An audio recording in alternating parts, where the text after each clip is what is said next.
Bienvenue sur la chaîne YouTube.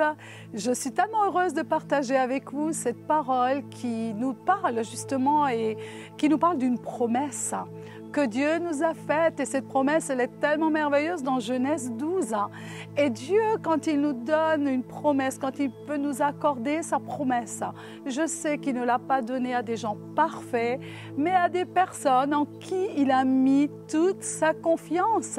Il a mis sa confiance en toi et la confiance dans ceux qui lui appartiennent et ceux qui cherchent vraiment sa volonté parfaite, en des personnes qui sont au combat, qui mènent le combat spirituel pour acquérir justement cette promesse qui est vraiment sainte, qui est saine, qui est pure, qui est conduite et dirigée par son esprit.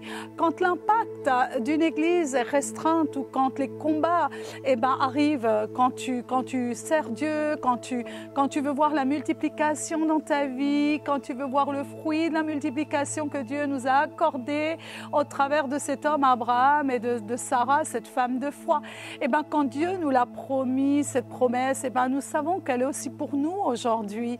Mais quand l'appel de Dieu ou quand ton ministère ou quand l'église ou quand ta cellule est restreinte parce que il y a des combats qui s'opèrent autour de cela, autour de la promesse de Dieu, ce n'est pas juste pour affaiblir ta cellule ou pour affaiblir ton église, mais c'est surtout pour empêcher des personnes à recevoir le salut de la vie éternelle. C'est pour empêcher cette parole qui dit faites de toutes les nations des disciples au final, parce que le Seigneur nous a appelés à ça. Le combat spirituel devient alors un engagement dans la guerre spirituelle, justement pour rentrer dans cette promesse et pour la voir se réaliser, lier les puissances de mensonges, lier les puissances de bavardage, d'opposition, de crainte, de peur, de religiosité, et bien sûr nous opposer contre ces ténèbres qui font la guerre à la vision, c'est-à-dire faire des disciples. Amen. C'est pour cela qu'il faut nous concentrer, il faut concentrer nos efforts dans cette lutte contre les puissances spirituelles mises en place contre toi, contre la promesse de Dieu. C'est surtout contre la promesse de Dieu. Jésus a tout accompli à la croix pour que tu puisses accomplir cette promesse au travers de son autorité qu'il t'a déléguée, au travers des armes qu'il nous a données dans Éphésiens 6. Nous avons tout reçu, nous avons reçu le discernement du Saint-Esprit et nous savons que nous ne nous battons pas contre la chair et le sang. Dieu nous demande de déloger tout esprit contraire à ce qu'il nous a donné le Seigneur. Sarah est un exemple. J'aime beaucoup l'exemple de Sarah pour avoir éradiqué justement l'esprit d'Ismaël dans sa maison. Elle a éradiqué beaucoup de choses, Sarah, dans sa vie pour arriver dans cette promesse, dans l'accomplissement de la promesse. Abraham a même écouté Sarah et Dieu va lui demander d'écouter Sarah. Elle a vécu des années, une vie peut-être de princesse pour vous. Pour beaucoup de personnes, Sarah était une femme comblée, mais sa vie n'était pas sans combat spirituel. C'était une vie basée sur une promesse sacerdotale, familiale, qui n'était de loin pas encore visible, sauf par la foi. Pour engendrer quoi? Pour engendrer la promesse que Dieu a faite à Abraham, pour engendrer des multitudes. Elle est captive chez Abimelech. Mais combien la vision qu'avait Dieu pour sa vie et l'accomplissement que Dieu avait pour sa vie, c'est-à-dire l'accomplissement de la vision au travers de la promesse. Cette promesse qui était tellement précieuse pour Dieu, cela a été primordial pour Dieu. Le regard de Dieu était posé sur Sarah. Et j'aime tellement le regard de Dieu qui est posé sur Sarah et sur Abraham. En Genèse 20, tu vas voir qu'il y a une véritable guerre spirituelle quand elle est faite prisonnière par Abimelech. Tu peux voir que Dieu va déclencher un plan hors sec. Dans le deuxième ciel, il y a une guerre spirituelle. Tu peux voir que les anges sont positionnés et que la puissance de Dieu s'est manifestée jusqu'au travers d'un rêve que Dieu va susciter dans le sommeil, pendant le sommeil d'Abimelech. Tu peux voir que Dieu est au contrôle parce qu'il est vraiment, il veut accomplir sa promesse. Le jugement est tombé dans le camp de l'ennemi du coup. Et Dieu transforma la stratégie d'Abimelech en libération pour la vie de Sarah. En libération pourquoi? Pour justement, pour accomplir sa promesse. La promesse pour les multitudes. Et en plus, avec des présents précieux, ils vont repartir de chez Abimelech, au final bénis. Parce que Dieu protège sa promesse. Et il t'a donné sa promesse. Il t'a fait des promesses. Et je peux voir que sur le chemin du retour, il y a une dispute entre Lot et Abraham, parce que Lot n'avait pas la promesse et la même vision qu'avait Abraham. Et il profitait surtout de l'onction d'Abraham. Et tu peux profiter de l'onction dans la vision, mais je peux te dire que Dieu veut vraiment que tu puisses te convertir à cette vision, la recevoir réellement dans ton cœur pour vouloir la voir s'accomplir au travers de toi. Dieu a un plan pour ta vie. Et il y avait des combats dans les pensées, réellement, il y avait des combats dans les pensées de Sarah à cause de la stérilité. Et je peux voir que Lot maintenant, cet esprit de Lot va être obligé de lâcher prise dans la vie d'Abraham. Pourquoi? Parce qu'Abraham avait le plan, c'est d'accomplir la promesse de Dieu. Et je peux voir aussi que Lot ne va pas forcément faire le bon choix. En apparence, oui, parce qu'il voulait l'onction, mais il ne voulait pas travailler sur lui-même pour l'accomplissement de la promesse.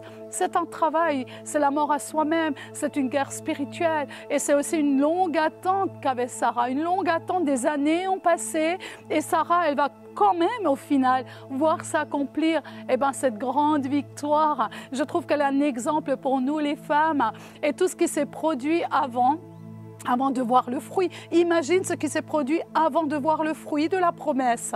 Il y a eu le départ d'Agar. Dieu demande à Abraham d'écouter Sarah quant à la séparation avec Agar et avec Ismaël. C'est un moment très dur parce que Sarah, elle tenait beaucoup compte de l'hospitalité. C'était une femme qui était très hospitalière et tu peux voir comment elle était obligée de prendre position parce qu'à un moment donné, Sarah, elle a idolâtré la promesse et en idolâtrant la promesse, elle a essayé d'accomplir elle-même cette promesse par sa propre force. Et là, tu réalises qu'elle s'est trompée parce qu'elle va utiliser Agar, elle va se dire je vais lui donner la servante. À un moment donné, il était question de faire passer cette promesse au travers du serviteur. Et pareil, ça n'a pas marché parce que Dieu n'était pas dans cela. Dieu n'était pas dans cette stratégie. Quand Dieu a une stratégie, quand il t'a donné sa promesse, tu vas la voir s'accomplir. Et tu ne peux pas diluer la vision de Dieu. Sarah ne pouvait pas diluer la promesse de Dieu au travers de ses propres efforts en voulant ingénieusement opérer un deal en se disant je vais essayer ceci, je vais essayer cela, on va utiliser telle personne, telle situation.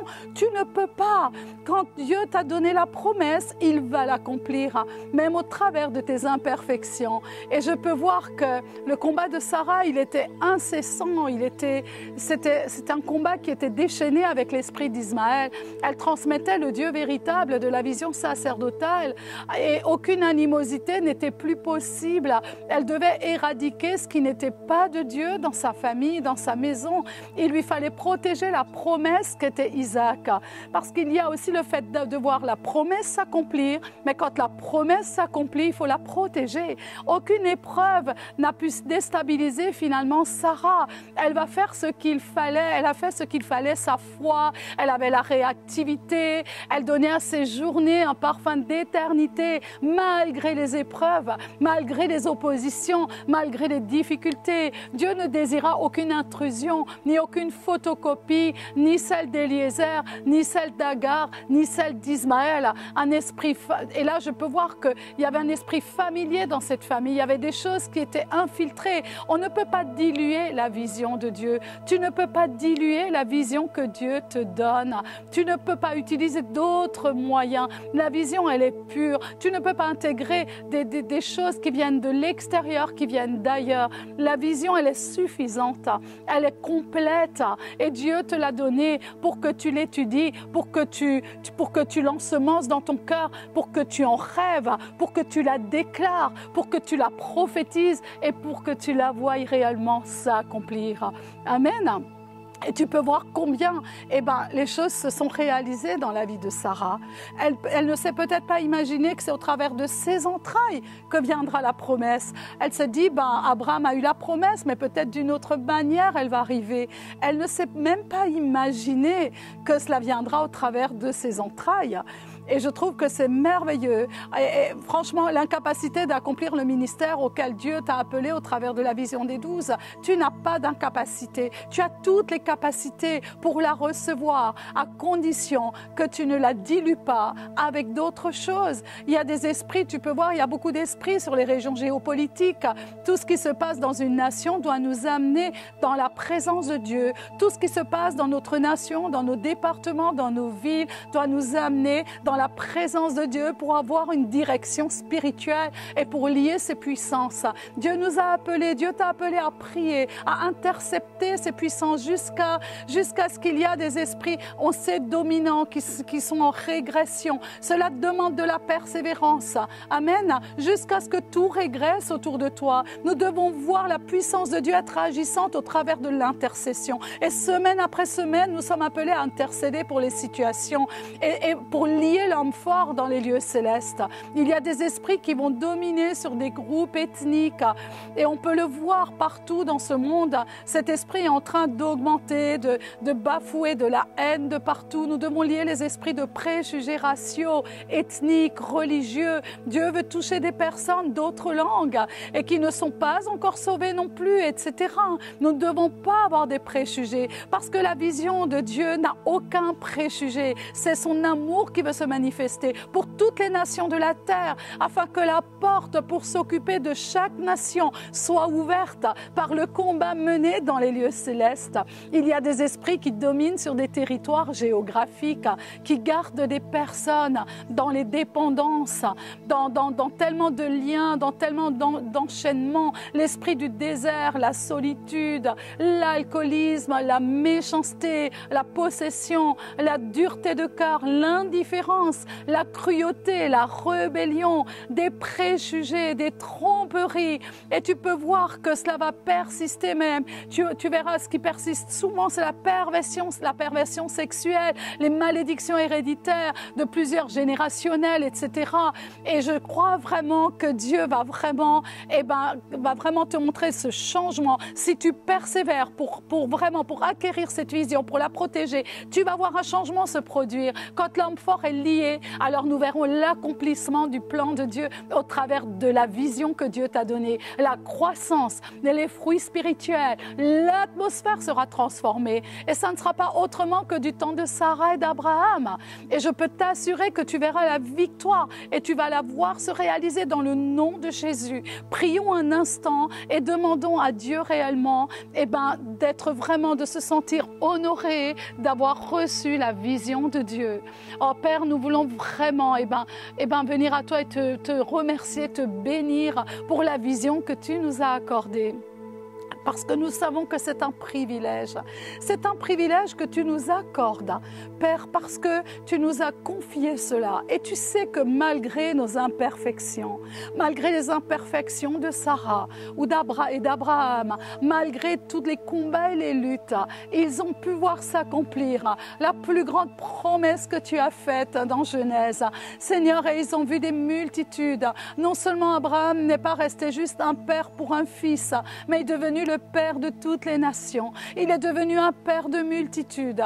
Au travers d'un seul fils, tu lui as accordé de voir se réaliser la vision que tu lui as montrée, Seigneur, et qu'il a reçue dans son cœur. Père, merci parce qu'au travers des imperfections de Sarah, au travers de ces moments de doute, au travers de ces moments où elle a idolâtré cette vision, et cette promesse, Seigneur, au moment où elle a failli avec Agar, ces moments, Seigneur, où il y a eu tant de faiblesses, tu les as rendus encore plus forts. Et ils ont commencé à marcher de victoire en victoire pour acquérir, pour voir se réaliser la plus grande promesse que tu as faite pour les nations de la terre. Seigneur, nous te rendons grâce, nous te bénissons pour cela. Et Seigneur, Jésus est venu pour cela. À la croix, ça fait partie de la promesse.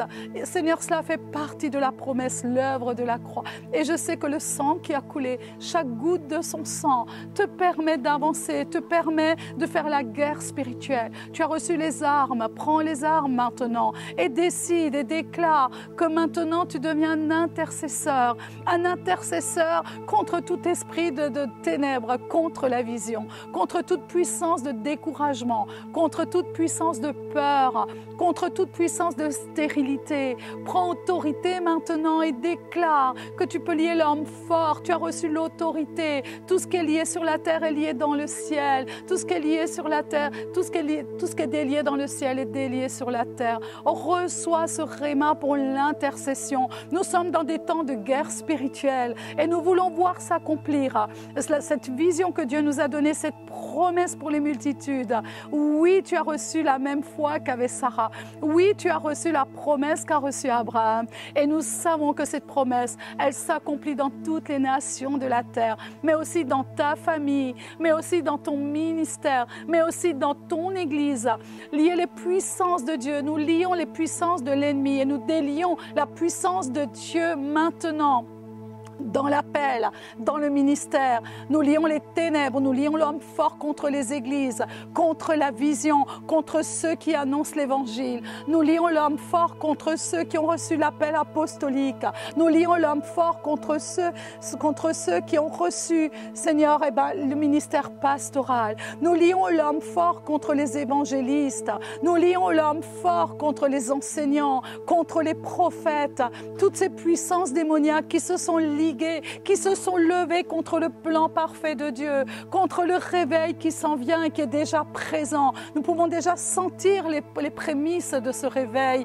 Mais viens vraiment prends cette promesse, viens te l'approprier. Oui, elle t'appartient.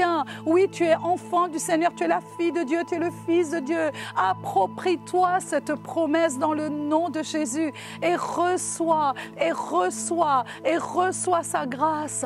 Et combien tu peux te réjouir alors, comme Sarah s'est réjouie en voyant le fils de la promesse. Combien tu vas te réjouir dans ta famille parce que Dieu a rendu ta famille victorieuse. Il a fait de ta famille une famille pastorale, une famille sacerdotale, une famille générationnelle dans le ministère. Et Dieu veut t'utiliser, toi et ta maison, tu serviras l'Éternel. Me dis ta parole, me dis la parole du Seigneur. Alors prends autorité et commence à lier l'homme fort dans ta maison qui veut disperser ta famille, qui veut éloigner tes enfants de leur appel. Commence à prendre autorité, commence à prendre ces armes que Dieu t'a données pour lier l'homme fort dans ta nation, pour lier l'homme fort dans ta ville, dans ton quartier, dans ta famille, pour lier l'homme fort qui rugit contre l'Église, dans l'Église, qui veut s'opposer au commandement que Jésus nous a laissé, c'est-à-dire de faire des disciples de toutes les nations, de les baptiser et de leur enseigner tout ce que nous avons reçu. Quelle promesse extraordinaire! Le Seigneur dit que tout est possible à celui qui croit. Et je sais que tu crois. Alors sois déterminé et que cette parole aujourd'hui te donne à nouveau du courage, te donne à nouveau la détermination pour faire la guerre spirituelle et prendre les armes que Dieu t'a données au travers du sang de l'agneau de Dieu, au travers de la victoire à la croix. Tu es plus que victorieuse, tu es plus que victorieuse. Et alors tu vas voir l'atmosphère changer, tu vas voir la multiplication annuler la stérilité, tu vas voir la peur être annulée, tu vas voir combien une onction nouvelle vient sur ta vie, combien tu verras qu'il y a la présence des anges dans ta maison, la présence des anges dans ton église, dans ta nation, combien tu vas voir des personnes qui avant ne croyaient jamais, qui avant contestaient la parole, acceptaient Jésus, combien tu vas voir un changement de mentalité, un changement de cœur que le Saint-Esprit va pouvoir opérer parce que tu t'es levé et tu as décidé de protéger la vision. Tu as décidé de faire la guerre spirituelle au monde des ténèbres qui s'oppose à la vision. Et tu as décidé de ne point la diluer. Tu as décidé de recevoir la vision telle que Dieu te l'a donnée, sans changement, sans transformation, sans mélange. Reste déterminé, car Lot n'a pas pu diluer la vision qu'avait reçue Abraham. Abraham a accepté le départ de Lot et Sarah a accepté elle a tout fait pour que Agar sorte de cette présence, et elle a aussi accepté que Ismaël s'en aille afin que Isaac soit protégé, que la vision soit protégée, que la vision ne soit pas bafouée, parce qu'il y a un but à accomplir, et ce but dans ta vie, c'est la vision et la promesse de Dieu que tu vas accomplir dans le nom de Jésus.